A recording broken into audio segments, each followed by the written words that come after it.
বন্ধুসকলক মই আদৰণি জনাইছোঁ আৰু আমি বিজনী মহাবিদ্যালয় কৰ্তৃপক্ষৰ ফালৰ পৰা এটা প্ৰেছ বিবৃতি দিবলৈ ওলাইছোঁ।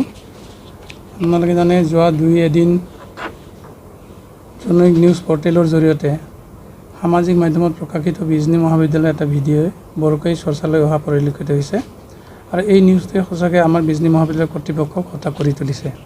ঘটনাটোৰ আঁতি কৰি নজনাকৈ একপক্ষীয় আৰু নিউজটোৰ পৰীক্ষণ হোৱাটো বৰ উদ্বেগজনক। বিজনী মহাবিদ্যালয়ৰ শৈক্ষিক পৰিৱেশ বিনষ্ট হোৱাটো আমি কোনেও কামনা নকৰোঁ।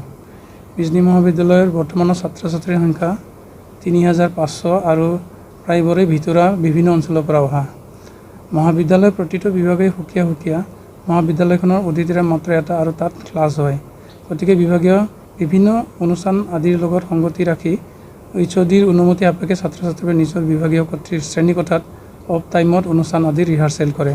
সামাজিক মাধ্যমত প্ৰকাশিত ভিডিঅ'টো তাৰে এটা অংশহে। আৰু আপোনালোকে জানে ছাত্ৰ ছাত্ৰীৰ ব্যক্তিত্ব বিকাশৰ কাৰণে আজিৰ যিটো নতুন এডুকেশ্যন ছিষ্টেম তাত এইবিলাকৰ চিলেবাছত সংগতি ৰাখিছে ভৰাই দিয়া হৈছে। গতিকে সেই হিচাপে যিটো আগন্তুক দুৰ্গা পূজাৰ পিছত হ'বলগীয়া বিভাগীয় ফ্ৰেছমেন ছ'চিয়েলৰ লগত সংগতি ৰাখি বিভাগীয় HODৰ অনুমতি লৈ অফ টাইমত ছাত্ৰ ছাত্ৰীসকলে ৰিহাৰ্চেল কৰি আছিল। সেইটোকে ছাত্ৰ ছাত্ৰীবোৰৰ কোনোবা এজনে হোৱাটছআপ ষ্টেটাছত আপলোড কৰিছিল আৰু তাক অনুমতিবিহীনভাৱে ষ্টেটাছৰ পৰা আনি বাতৰি আকাৰে ছ'চিয়েল মিডিয়াত ভাইৰেল কৰিছে, যিটো সাংবাদিকতাৰ নৈতিক আদৰ্শৰ পৰিপন্থী। তাৰোপৰি ছাত্ৰীবোৰৰ মুখবোৰ নাঢাকি প্ৰকাশ কৰাটো আইনৰ পৰিপন্থী। এই ঘটনাটোৰ ফলত ছাত্ৰ ছাত্ৰীসকল যথেষ্ট মানসিকভাৱে ভাগি পৰিছে। এনেকুৱা ধৰণৰ ঋণাত্মক বাতৰি পৰিৱেশনক আমি মহাবিদ্যালয় কৰ্তৃপক্ষই যথেষ্ট দুখ অনুভৱ কৰিছোঁ আৰু আজি ছাত্ৰ ছাত্ৰীবোৰৰ ভৱিষ্যতৰ জীৱনক লৈও এটা শংকা আহি পৰিছে।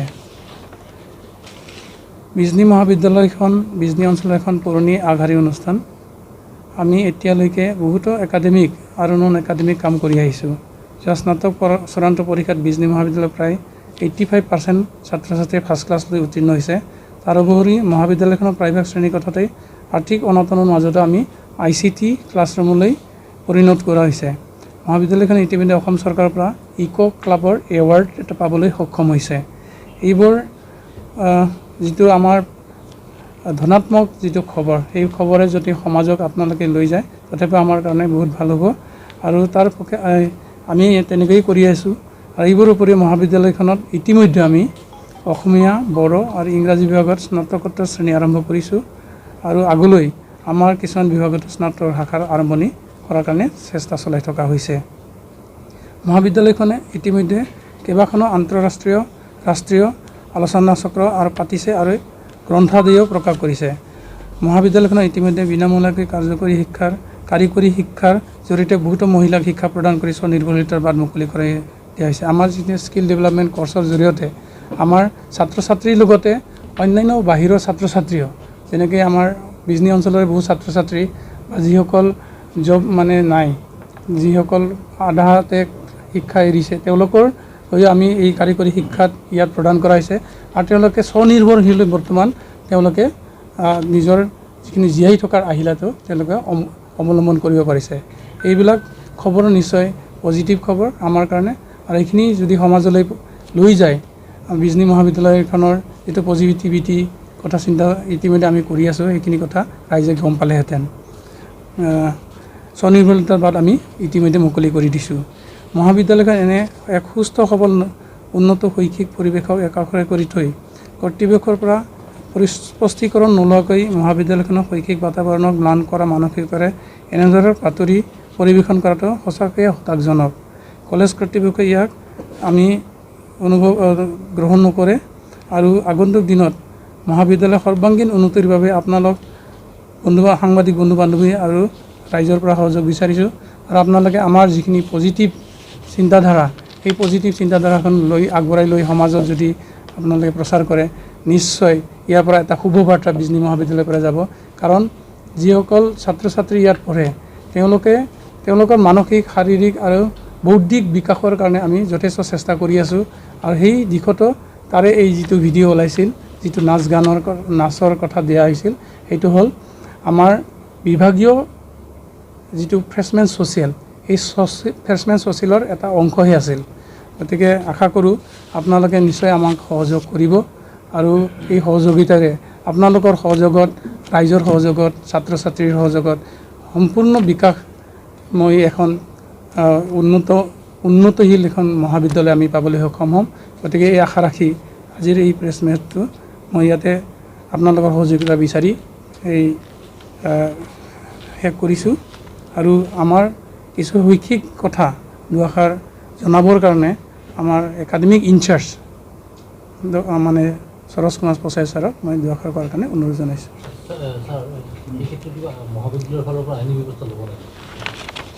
আমি আপোনালোকৰ সহযোগ বিচাৰিছোঁ। আইনী মহাবিদ্যালয়ৰ কাৰণে ছাত্ৰ ছাত্ৰীসকল যথেষ্ট বিব্ৰত হৈ পৰিছে। যিসকল ছাত্ৰী আছিল তেওঁলোকে বিব্ৰত হৈ পৰিছে। এই মুহূৰ্তত আমি একো চিন্তা কৰিব পৰা নাই।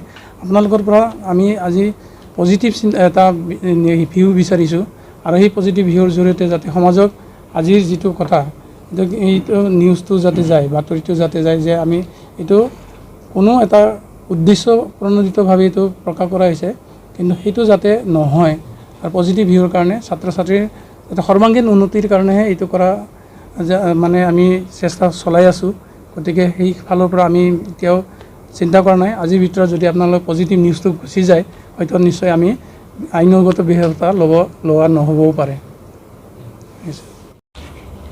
আজি ইয়াতে উপস্থিত সাংবাদিক বন্ধু বান্ধৱীসকলক মোৰ তৰফৰ পৰা মই সুস্বাগতম অভিনন্দন জনাইছোঁ।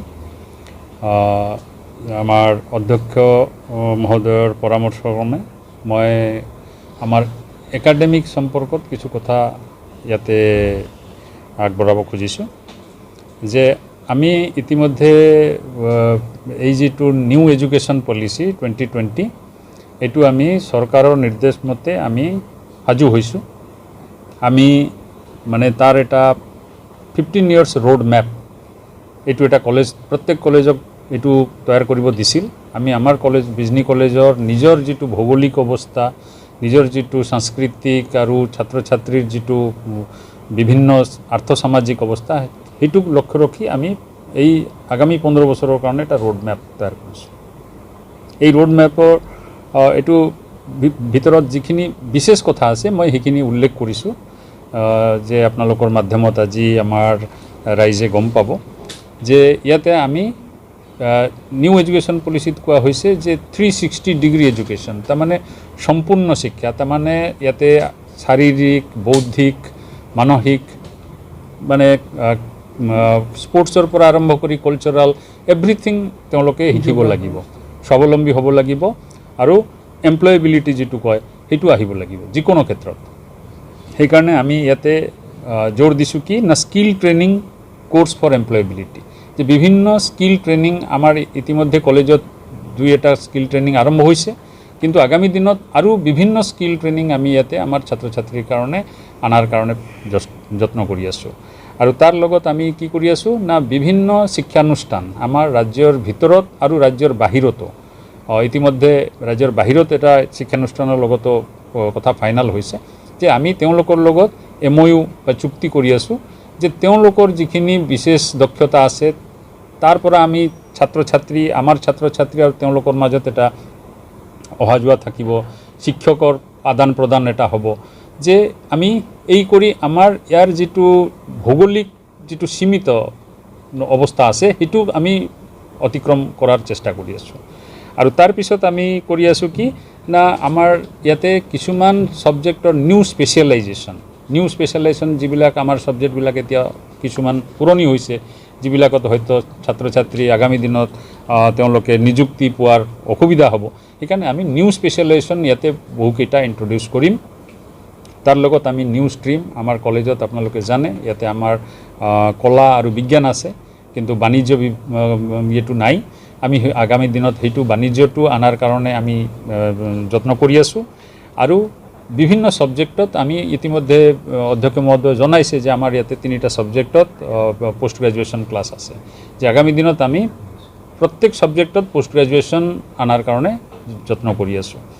আৰু তাৰপিছত আমি ইয়াতে যেনেকৈ হৰ্টিকালচাৰ চেণ্টাৰ আৰু কালচাৰেল ষ্টাডিজ ডিপাৰ্টমেণ্ট আৰু sports excellence centre, training centre, tribal studies department, art gallery and museum, media studies centre, এইবোৰ পৰ্যায়ক্ৰমে আমি ইয়াতে খোলাৰ কাৰণে আমি প্লান প্ৰগ্ৰাম কৰিছোঁ।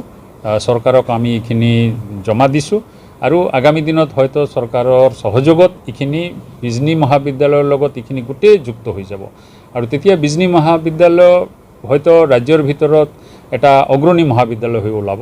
কাৰণ আমাৰ বিজনীৰ এই যে ছাত্ৰ ছাত্ৰী এওঁলোকৰ মাজত প্ৰতিভাৰ অভাৱ নাই, কিন্তু সুযোগৰ অভাৱ আছে, যি সুযোগ আমি দিয়াৰ কাৰণে যত্ন কৰি আছোঁ। আৰু বৰ্তমানৰ কথা কওঁ যে আমি কলেজ এতিয়া আমাৰ যিটো নেক আছেছমেণ্টৰ আমি তৃতীয় পৰ্যায় যিটো সেই তৃতীয় পৰ্যায়ৰ কাৰণে সাজু হৈ আছোঁ। সেইকাৰণে আমাৰ শিক্ষক শিক্ষয়িত্ৰীসকলে এতিয়া প্ৰায় পৰিশ্ৰম কৰি আছে কেনেকৈ কলেজক নেক আছেছমেণ্টত খুব এটা ভাল গ্ৰেড দি আনিব, কলেজৰ সুনাম হ'ব। আৰু ছাত্ৰ ছাত্ৰীৰ কাৰণে এই গ্ৰেড যেতিয়া আমি ভাল গ্ৰেড এটা পাম, আগামী দিনত হয়তো চৰকাৰৰ পৰা বিভিন্ন অনুদান সাহায্য সহযোগ আমি পাম। সেইকাৰণে আমাৰ ছাত্ৰ ছাত্ৰীসকলেও আমাৰ লগত আছে, তেওঁলোকে আমাক সাহায্য সহযোগ কৰি আহিছে। সেইকাৰণে এই যে আগামী দিনকেইটাত মানে ছাত্ৰ ছাত্ৰী, শিক্ষক শিক্ষয়িত্ৰী, কলেজৰ প্ৰত্যেকজন ব্যক্তি ইয়াতে ব্যস্ত হৈ থাকিব আৰু তাৰ মাজত বহু প্ৰগ্ৰামো হ'ব। সেইকাৰণে মই আপোনালোকৰ মাধ্যমত গোটেই ৰাইজক জনাব খুজিছোঁ যে ছাত্ৰ ছাত্ৰীসকলে যে কলেজত খালি ক্লাছ কৰিবৰ কাৰণে আহে সেইটো নহয়, ক্লাছৰ লগত আৰু বিভিন্ন কাম, বিভিন্ন কৌশল শিকাৰ কাৰণেও তেওঁলোকে ইয়াতে সুযোগ আমি সৃষ্টি কৰি আছোঁ আমাৰ সীমিত সম্বলৰ মাজত। মই আশা ৰাখিছোঁ আগামী দিনত আমি ৰাইজৰ সন্মুখত এটা খুব সুনামধন্য কলেজ হিচাপে বিজনী কলেজক প্ৰতিষ্ঠা কৰাৰ সক্ষম হ'ম। ধন্যবাদ।